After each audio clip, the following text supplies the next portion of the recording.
Hey, welcome to the Safety Consultant Show, and it is the OSHA Compliance Help version of the show. So, welcome to that. I've been actually getting issues with my green screen. I got the screen up that you guys could see, and it is just not picking it up. So, you guys are just going to see green today. Yeah. Oh well. I could pull down the green screen. You see the back mirror, maybe. I have no idea what's happening. Oh well.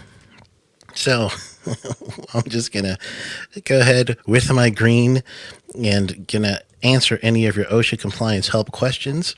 And I am going to go to my LinkedIn as well, because there's been a couple of people that reached out to me on LinkedIn to answer some questions. I got them ahead of time, but I want to make sure that I bring those up here so that you guys could see them as well. So if you have a question, you can type it into whatever service you're looking at me on right now. I am on LinkedIn, Twitch, OSHA Compliance Help YouTube channel. I'm also on Safety Consultant US YouTube channel. I'm on a Facebook group that I monitor and host and everything else, and that is facebook.com/groups with an S /safety consultant, no S. Oh yeah, I'm also on, OSHA Compliance Help Facebook page, Safety Culture Facebook page, Safety Consultant Facebook page, Shellbro Safety, my nonprofit, which is National Environmental and Occupational Safety and Health Training. Whew, mouthful. That's why I just call it NEOSTI. And I think that's it. So there's plenty of ways for you to reach me right now. Hopefully that you had a chance to find me on one of those stations. If you want an OSHA compliance help question to be answered, go ahead and type in the chat box in one of those areas wherever you're looking at me right now. And then also you want to make sure that you, if you haven't yet, subscribe to my podcast wherever you listen to podcasts.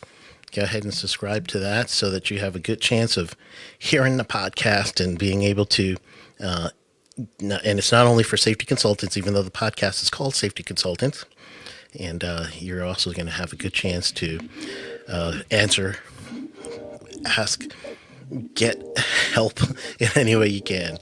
So that's what I'm going to do. This is one of the songs I play underneath it. Hopefully you guys can hear this too.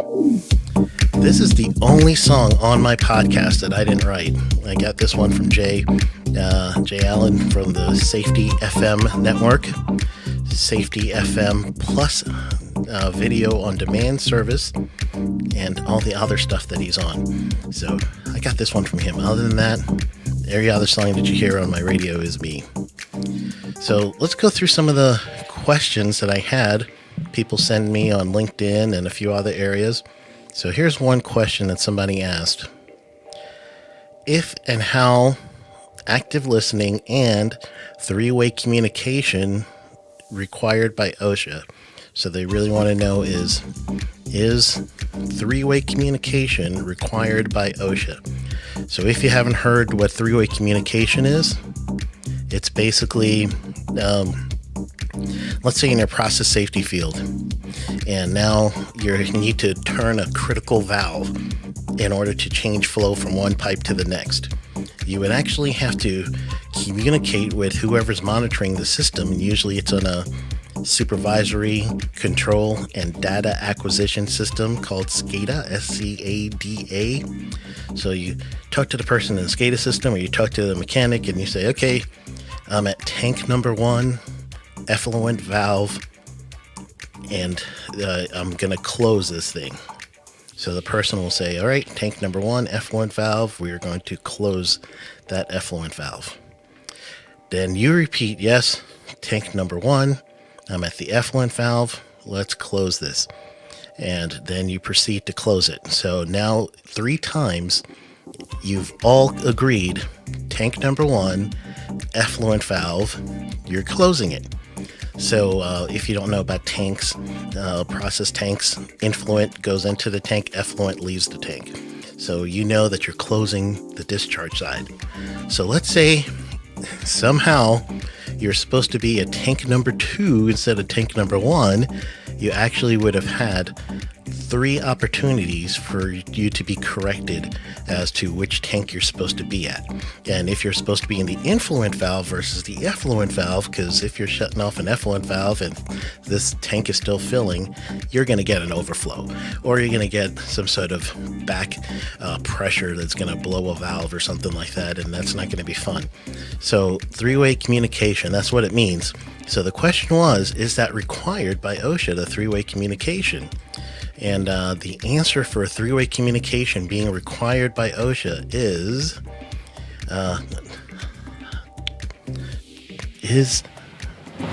Do you want to be a safety consultant? I'm hitting all kinds Listen of to buttons. Dr. J. Allen of Safety FM. Give his experience. That was my commercial button, so let me hit the commercial button. But all right, let's go back. Now I got to learn my buttons. The answer is no. I did all that just to say no. I'm goofy. All right, that's all I did. All that was for no. Unless maybe there's a state requirement, and I don't know about a state requirement that is more stringent than OSHA, federal OSHA. It's possible. But for federal OSHA, there is no requirement for 3-way communication. Even though, and this person went on to say that it's being taught in the Foundation of Safety Leadership, which is in the 30-hour construction course, CWPA, I believe, CWPA, PC, CWPC, I believe. I don't know. But they're the construction organization that OSHA says, hey, we love what you guys do, and we're going to incorporate your training into our 30-hour construction course. So if you're taking a 30-hour construction course, you're going to have a 2.5 hour of the FSL, which is the Foundation Safety Leadership, which is awesome. It is very, very good. And I do actually have copies of that. But if you're an OSHA compliance, or to say if you are an OSHA instructor, you will have copies of that. But you could also go to the organization. I really wish if I remembered the acronym for that one. Actually, let me look it up real quick and I'll put it in the chat. I kind of gave it a quick search, but I could search it by name and I'll be able to find it. cpwr.com.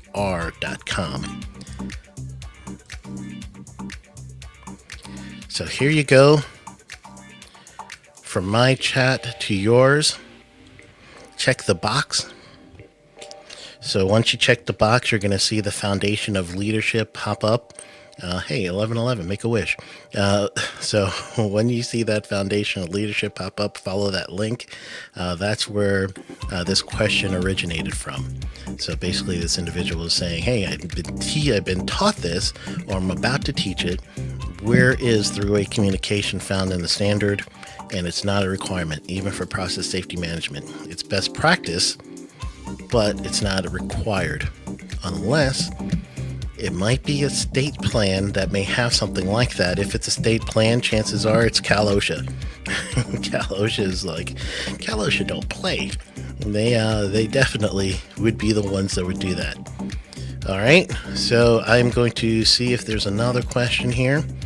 I had one earlier, and I honestly cannot remember where that one was. So I might have to go ahead and ask someone, just please forgive me for not answering your question live, because I just cannot find it live. And I just don't know, because I'm on so many networks, I'm not too sure where that one would be. So if you have a question and you need to answer or ask it to me, go ahead and hit the chat box and go ahead and throw in your questions. While I'm waiting for that, what I'm going to do is let's go over the one thing that I was going to really talk about today. Again, this is a show where I help you answer your questions in OSHA compliance, and this is everything: inspection, record keeping, OSHA standards. Try to keep it in general industry and construction. I know those two like the back of my hands. Maritime, ag, I'll help you find it, but it's going to take me some time too. So we're going to learn together. MSHA, I'm not your man. I don't know mining. I know about mining, but I'm not your man. And for those of you that are tuning in right now, I know I get people that come on and off and on and off. For some reason, my green screen says, So every time I try to put it on, it is just not liking this color green, or it's not liking my lighting or something. So sorry, I'm not working for me today. So you're just gonna literally see my green screen. What I can do is make it slightly brighter. Let's see if maybe that works. So while I'm trying to figure out the green screen situation, what I am going to look up is what's called incorporation by reference. I had one person ask me a question about incorporation by reference this week, so I want to make sure I added that to the show so that you can see and understand what I was talking about with incorporation by reference. So section 6 of any one of your standards, you got 1910 is going to be your general industry, 1926 is going to be construction. You're going to want to go to section 6. So I'm going to share my screen with you real quick. And again, if you have a question, go ahead and put that into the chat. So while we're waiting, I'm going to share this with you. All right, so I am on the regs portion. And once you go on OSHA.gov, you're going to go down to the little drop-down menu. You want to go to laws and regulation. If you're going to just type it in, it's OSHA.gov/laws-regs, laws-regs, and you'll get on the same page I am.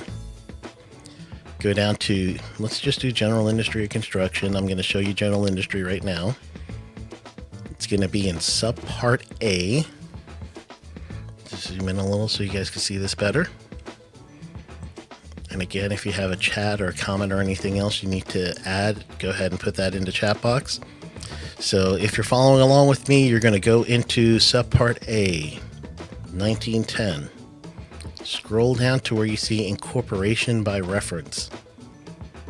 So once you get to incorporation by reference, this is honestly OSHA's way of saying there are other individuals that do safety and health better than we do in their specific industry. And this is me oversimplifying, but in their specific genre that they're looking at. And then OSHA says their documents, their specific documents are so good that we want you to follow their specific documents over ours for this specific topic. And that also means that if this is the case, you're going to end up having to purchase this outside of OSHA. So they're letting you know that whatever it is, they're telling you that you need to purchase it. So I'm going to show you right here, section 6, paragraph A, subparagraph 4. So copies of standards listed in this section and issued by private standard organizations are available for purchase from the issuing organization at the address, and then they tell you how to get it, is really what it boils down to. So let's look at the wording for incorporation by reference. Standards and agencies of the U.S. government and organizations which are not agencies of the U.S. government which are incorporated by reference in this part have the same force and effect as other standards in this part. Only the mandatory provisions, i.e. provisions consisting word shall or other mandatory language of standard incorporated by reference are adopted as standards under the Occupational Safety and Health Act. AKA, you violate these, you're also violating federal law. So that's why it's really important to know these standards. So how this is broken down is everything is going to be in section 6, but each organization in alphabetical order will have its own paragraph. So paragraph B, ACGIH, Industrial Conference of Governmental Industrial Hygienists, they have a whole bunch of things there. Not as much as National Fire Protection, but they have a few things. Let's say that. Looks like B1 and B2 is two things. You got to follow their rules so that you stay in compliance with OSHA. So same thing, C looks like it's ASAE, and then you kind of work your way down. So it really depends on what you're working with as far as what you're thinking of for compliance. Then you're actually going to have to go through Section 6, see if there's another organization that you may need to buy their publication from so that you could be compliant with OSHA. So that's it's a big one because not too many people understand that, and they don't know that they have to go outside of 1910 and 1926 and the 3 maritime standards and the other 1 ag standard in some cases. And that's really what you'll end up having to do. So you really have to understand that. What this leads to is this. You're actually going to start seeing people who they're going to pick and choose which one to go with. So for instance, the National Fire Protection Association, they have a bunch that is on theirs, and let's go to their paragraph real quick. So I'm going to scroll down quite a bit because I need a NFPA. So American National Standards, that's ANSI. ANSI's got a bunch, obviously. So ANSI is E. F, section F means let's see. That is API. So that's still in the A's. So that means I have to scroll down significantly to get to the ends. So NFPA. That's going to be paragraph 6, section T is going to be National Fire Protection Agency or Association. So NFPA. So that's going to be T, paragraph T. So as you scroll down, one of the most common NFPA standards for electrical is 70E. So in alphabetical order, and even the numbers are in order as well. You'll see NFPA 68 for Guide to Explosion of Ventilation or Venting. You're going to see over here Reserved, T16. And then right after T16, you're going to see NFPA 78. So that's telling me from 68 to 78, chances are this would have been 70E.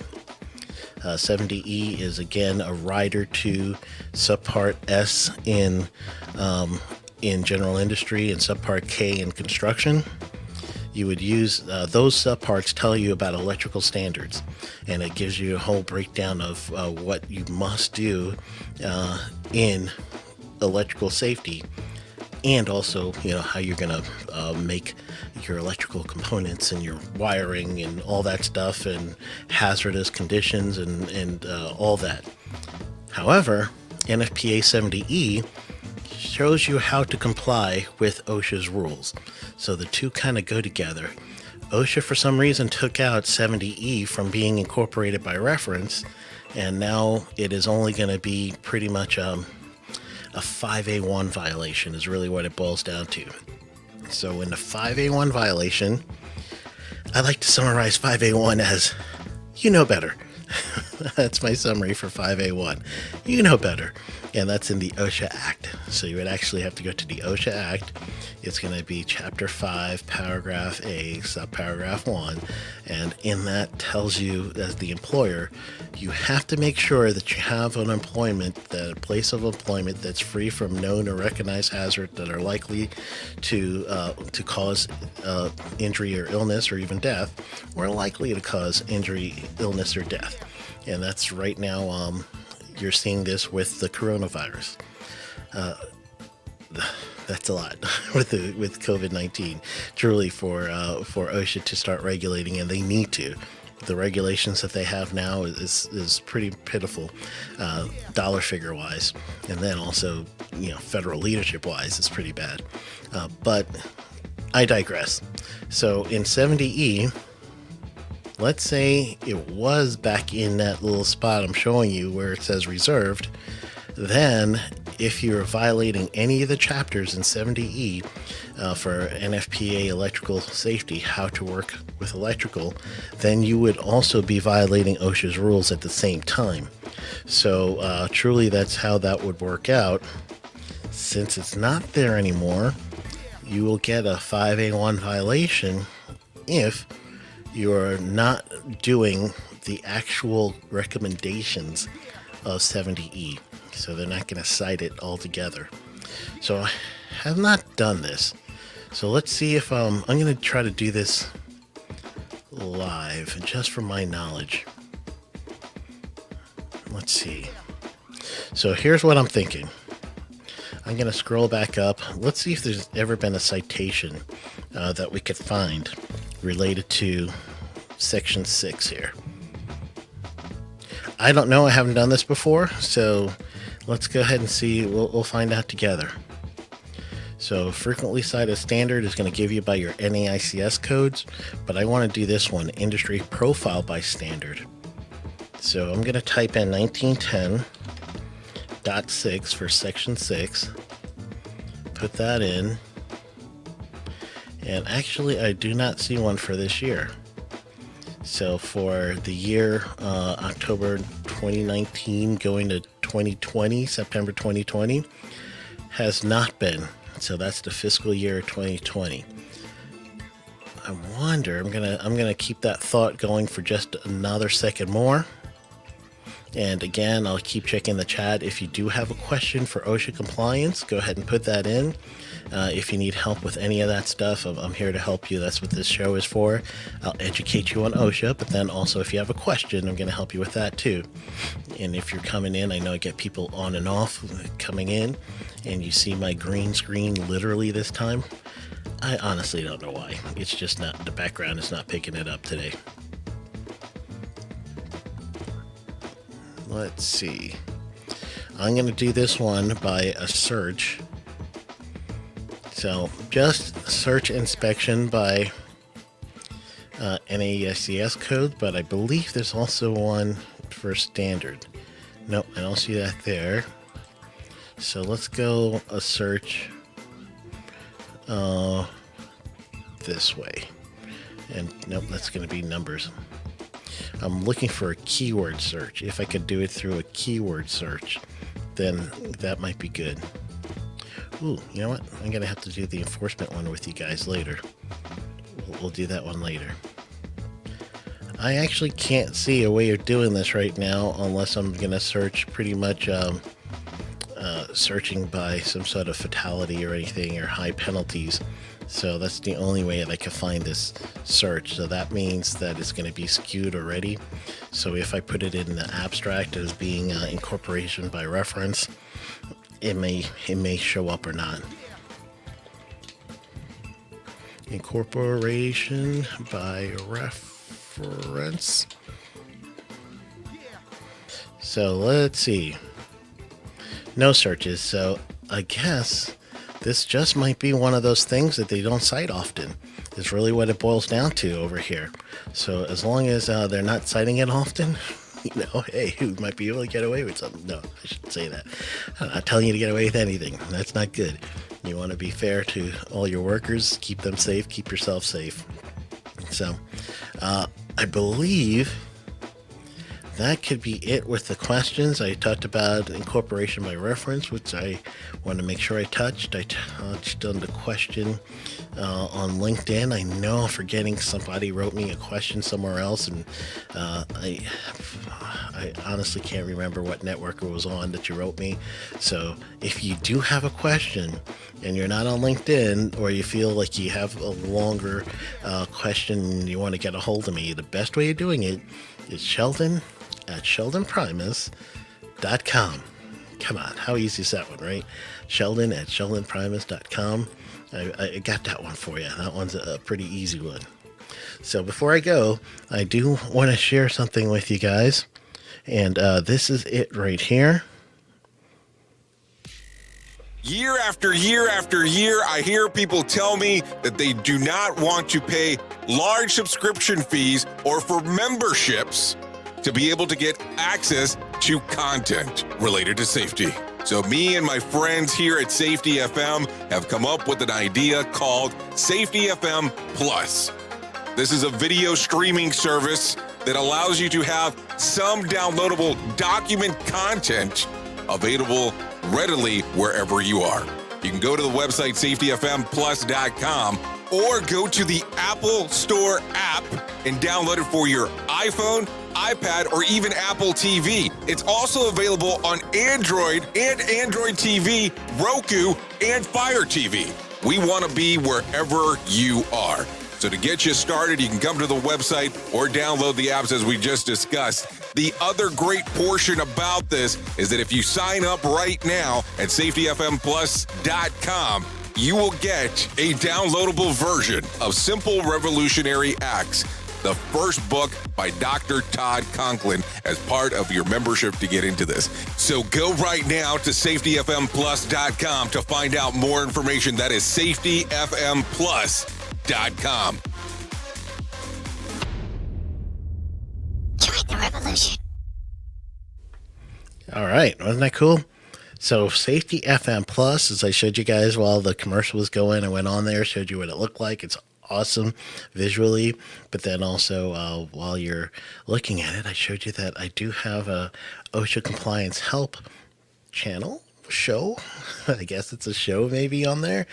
So that is something that's only for the Safety FM Plus audience, the stuff that you guys haven't seen me do before. It's only for them. So go ahead and sign up for that. It's really, really amazing, revolutionary. I'm glad I'm a part of it. So, all right, I don't see any questions in the chat. Kind of quiet today, so that's fine. That means that people are trying to wrap up things before they get into their holiday vacationing and everything like that. So I am good with that. If you are into OSHA compliance and you need some help, then you could. Early bird tickets are now available for the OSHA compliance masterclass, and that's the event that's scrolling right down on the bottom of the screen. You have to go to sheldonprimus.com/events and sheldonprimus.com/events and sign up for that. It's going to be a 2-day event. I am going to teach you a boatload of things that I know about OSHA, and I'm going to take care of you with your personal questions at this event at the same time. So it's going to be good for everybody. So with that, thank you so much for being part of the show, and I appreciate each and every one of you. Go get them.